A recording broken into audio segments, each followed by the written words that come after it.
Imagine the sun has just slipped below the horizon and the campfire in front of you is dying. There are no thick logs left to feed it. The glowing embers are steadily turning from a vibrant orange to a cold, powdery gray. A chill wind sweeps through the mouth of the cave, causing the very last flickers of light to tremble and fade. You have no matches. You have no butane lighter. You have no way to summon a brand new flame with the effortless flick of a finger. If this fire dies tonight, you are plunged into absolute darkness. To get it back, you might have to wait weeks for a random lightning strike to set the dry grasslands ablaze, or you might be forced to make a dangerous trek to beg another tribe for a smoldering coal. So someone in your group immediately rushes out into the gathering twilight to hunt for dry kindling. Someone else uses their body as a shield against the biting wind. And another person kneels in the dirt, leaning close to the ash, gently breathing life back into the dimming red coals until they catch and flare. No one in this cave just invented fire. But as a group, you are doing something that might be even more profound. You are taking a wild, chaotic phenomenon of nature and keeping it alive on human time. When exactly did our ancestors stop depending on the accidental fires of nature and begin turning the flame into our own reliable technology? Today we treat fire as an infinite on-demand utility. You turn a stove knob, strike a match, or press an electronic ignition, and a flame appears instantly. If it goes out, you simply press the button again. To an ancient human who did not yet know how to create a flame from scratch, fire was not a tool you could simply put away. It was a living, breathing creature that had to be raised, nurtured, and fiercely protected. It demanded daily food in the form of dry fuel. It required constant oxygen, yet it had to be shielded from gusting winds that could choke it out or spread it into a catastrophe. It could be divided and shared, split into smaller campfires, or carried across mountain ranges as sleeping embers wrapped in clay and leaves. But if it was neglected for even a few hours, it died. You could be an absolute master at using fire cooking food, heat-treating stone spears and keeping apex predators at bay, while still being 100% dependent on a volcanic eruption, a wildfire, or a bolt of lightning to birth that flame in the first place. That is why controlling fire was never a single magical eureka moment in human history. It was a long, gradual climb up a 5-step ladder of independence from nature. If we want to understand how humanity tamed the flame, we have to look at the 5 distinct levels of mastery. Level 1 is exploitation. This is simply taking advantage of the aftermath of a natural fire, like walking onto a smoking savanna after a wildfire to scavenge seeds, roots, and roasted animals that were accidentally cooked by the blaze. At this stage, humans don't own the fire. They are just scavenging its leftovers. Level 2 is collection. This is the moment a human has the courage to approach a natural wildfire, grab a burning branch or glowing ember, and carry it away from the destruction. Level 3 is maintenance and transport. Now the flame is brought back to a campsite or a cave. The group actively feeds it, timber protects it from the rain, banks the coals to keep them smoldering overnight, and carries those living coals when they migrate to new hunting grounds. Level 4 is spatial organization. At this level, fire is no longer just a bonfire sitting randomly in the dirt. It is deliberately placed and built into a structured hearth to serve specific architectural and social functions, heating the living space, illuminating dark cave interiors, smoking meat, and heat-treating flint tools. And finally, level 5 is ignition. This is the ultimate mastery, the ability to generate a spark or intense friction from non-burning materials, creating a brand new flame on demand, whenever and wherever you need it. So when archaeologists dig deep into the earth and uncover a blackened, burned fossil bone, which of these 5 levels is that bone actually proving? We have to remember that fire existed on Earth hundreds of millions of years before the first human ever walked upright. A geological layer might contain charred wood and ash for any number of natural reasons. Massive forest fires, lightning strikes, volcanic ash, drift, sediment mixing over millennia, or even the spontaneous combustion of bat guano piled deep inside a dry cave.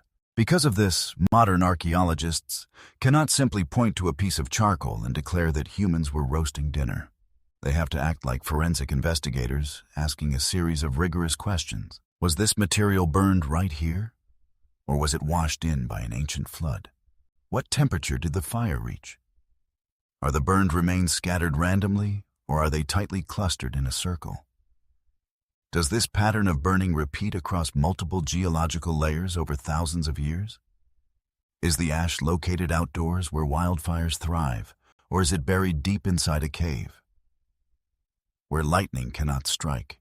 And critically, are there stone tools, butchered animal bones, and hominin footprints resting right alongside the ash? What is hard to find in prehistory isn't burned material. What is incredibly hard to find is the intention behind the heat. When scientists trace these forensic clues across the globe, they uncover 5 extraordinary pieces of evidence that document our long journey from chasing wildfires to mastering the spark. The first piece of evidence takes us deep into the darkness of Wonderwerk Cave in South Africa. Wonderwerk is an immense cavern that cuts deep into the hillside, holding an archaeological record that stretches back millions of years. In deep geological layers, dating between roughly 1 million and 1.8 million years ago, researchers discovered microscopic fragments of burned plant ash and heat-shattered animal bones. What makes this discovery breathtaking is the exact location of the ash. It was buried more than 100 feet deep inside the cave interior. Natural wildfires do not casually wander 30 meters into the dark, damp recesses of a limestone cave. And they certainly do not do so repeatedly over hundreds of thousands of years. This depth provides powerful proof that early human ancestors, likely Homo erectus, were actively carrying burning branches from the outside world deep into their cave shelters. Yet we must be scientifically precise. Wonderwerk proves that early humans were capturing and transporting fire nearly 2 million years ago. But it does not prove they knew how to start a fire from scratch. Nor does it prove they kept those fires burning continuously year-round, or even that they were cooking complex meals. It shifts the story of our origins. Mastery didn't begin with inventing a flame. It began with the courage to capture a wild flame and carry it into the dark. The second piece of evidence brings us to the ancient shorelines of Gesher Benot Ya'aqov in Israel roughly 790,000 years ago. Here archaeologists excavated thousands of burned flint chips, charred wood, and burned edible seeds from wild olives, barley, and wild grapes. What makes this site a massive leap forward is not just that things were burned, but where they were burned. The charred flint and ash were not scattered randomly across the landscape. They were concentrated into tight, localized clusters across the ancient living surface. These clusters are the invisible ghosts of the earliest known hearths. This tells us that nearly 800,000 years ago, fire had acquired a specific permanent address inside the human home. Our ancestors were no longer just dumping a pile of burning wood on the ground. They were deliberately choosing where the fire lived, controlling the flow of fuel, and concentrating their daily domestic chores around that glowing heat source. Controlling fire wasn't just about stopping it from dying. It was about making it exist in the exact right spot. The third piece of evidence arrives from a 400,000-year-old site called Barnham in eastern England, and it marks the greatest technological revolution of the Stone Age. At this ancient campsite, researchers discovered patches of sediment that had been baked by intense heat right where they lay, surrounded by flint tools that had been cracked and shattered by fire. But resting right beside those heat-fractured stones, they found something extraordinary. 2 small pieces of iron pyrite. Iron pyrite, often called fool's gold, is a mineral that does not occur naturally in the local geology of that area. It had to be intentionally found, collected, and carried to the campsite by human hands. Why? Because when you take a piece of hard flint and strike it violently against iron pyrite, it doesn't just chip it, showers the air with intense high-temperature sparks. The combination of imported pyrite, heat-fractured flint, and localized baked earth represents the oldest known evidence of humans actively making fire from scratch. 400,000 years ago, our ancestors finally broke the golden chain, tying them to lightning strikes and natural wildfires. If a campfire died in the freezing rain, they no longer had to mourn it. They could gather dry tinder, strike stone against mineral, and birth a brand new flame on demand. The fourth piece of evidence shows how the flame completely reorganized human architecture, buried inside Qesem Cave in Israel, roughly 300,000 years ago. In the center of this cavern, archaeologists unearthed a massive continuous hearth, measuring over 40 square feet. This wasn't a temporary campfire built for a single night. It was a permanent architectural fixture that was rebuilt, layered, and continuously utilized in the exact same central spot for millennia. Around this massive central hearth, the cave floor was divided into specialized zones of human activity. In one area near the warmth, hunters butchered animal carcasses and roasted meat. In another zone, just off to the side, craftsmen sat near the light to chip flint and manufacture precision stone blades. When fire became a permanent central fixture, it stopped being just another tool packed in a hunter's toolkit. The entire camp literally reorganized itself around the hearth. The fire became the anchor of human society, the gravitational center where space was divided, labor was shared, and the tribe gathered when the sun went down. And the fifth piece of evidence teaches us a vital lesson about human progress. The first appearance of an invention does not mean it immediately became a universal habit. When we look at the broad archaeological map of Europe and Eurasia, a curious pattern emerges. Even though we see brilliant early flashes of fire used like the deep ash at Wonderwerk or the hearths in Israel, evidence of habitual daily unbroken fire use across entire populations only becomes dense and undeniable around 300,000 to 400,000 years ago. This reveals that early humanity was not a single unified team that instantly shared every new invention across the globe. One band of hunters in the Levant might have been master firekeepers, while another band migrating through cold European latitudes centuries later might have rarely used fire at all, surviving winters through heavy fur blankets and raw energy-dense diets. In prehistory, a complex skill could be discovered in one valley practice for a few generations and then vanish entirely if that small tribe died out or dispersed. True mastery wasn't just about inventing fire once. It was about preserving the knowledge, relearning it, and embedding it so deeply into cultural memory that it could never be lost again. This brings us to the greatest cognitive twist in the story of fire. In our modern minds, we equate controlling fire with the mechanical act of starting a fire. We picture the clever caveman rubbing two sticks together until smoke rises. But for the vast majority of human evolutionary history, the most critical skill was not ignition. It was custody. We likely mastered the art of firekeeping more than 1 million years before we ever figured out how to create a spark from scratch. Think about what that actually means for daily survival. If your tribe knows how to carefully bank glowing coals under a thick blanket of insulating ash before going to sleep, if you know how to wrap smoldering embers in damp fungi and carry them inside a horn or a clay pot through a rainstorm, if you know how to assign trusted fire tenders to feed kindling to the flames, then your tribe only needs to harvest fire from nature once or twice a year. You don't need a lighter if you never let the flame die. The first great pyrotechnic revolution wasn't pulling a fire out of nothingness.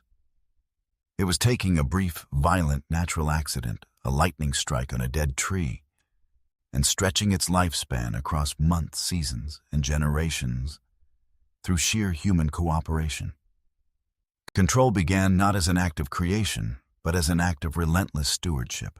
When we break down the mechanics of this mastery, we see that taming fire required humans to climb a complex 7-step cognitive ladder. Step 1 was recognizing utility. Early humans had to overcome the deep, instinctual terror of fire shared by every other animal on Earth, recognizing that this terrifying force could offer warmth, illuminate the night, and drive away predators.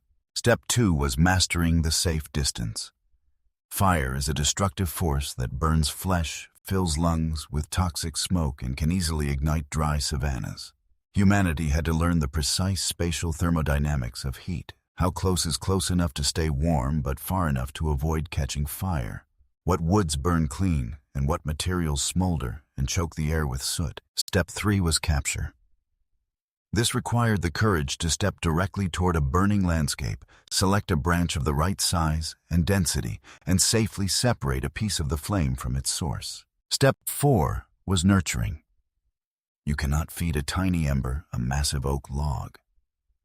Our ancestors had to learn the physics of combustion through trial and error. Blowing gently to increase airflow without blasting the coal apart, feeding paper-thin bark first, then dry twigs, and slowly building up to heavy timber. Step 5 was transport. Moving a nomad camp meant moving the fire.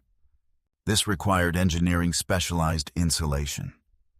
Wrapping live coals in slow-burning bracket fungi, encasing them in damp moss, and carrying them inside hollowed-out bones or clay bundles so they wouldn't burn the bearer or suffocate from lack of oxygen. Step 6 was spatial organization. Inside a cave or a campsite where you place the fire determines whether you survive or suffocate. Humans had to read airflow, placing hearths near cave entrances or under natural ceiling vents where smoke could escape while the radiant heat warmed the living floor. And step 7 was on-demand ignition. Finally, by understanding the properties of minerals and friction striking iron pyrite against flint, or rigorously spinning a hard wooden drill into a soft wooden hearth board, humans unlocked the ability to command heat from cold, inanimate matter.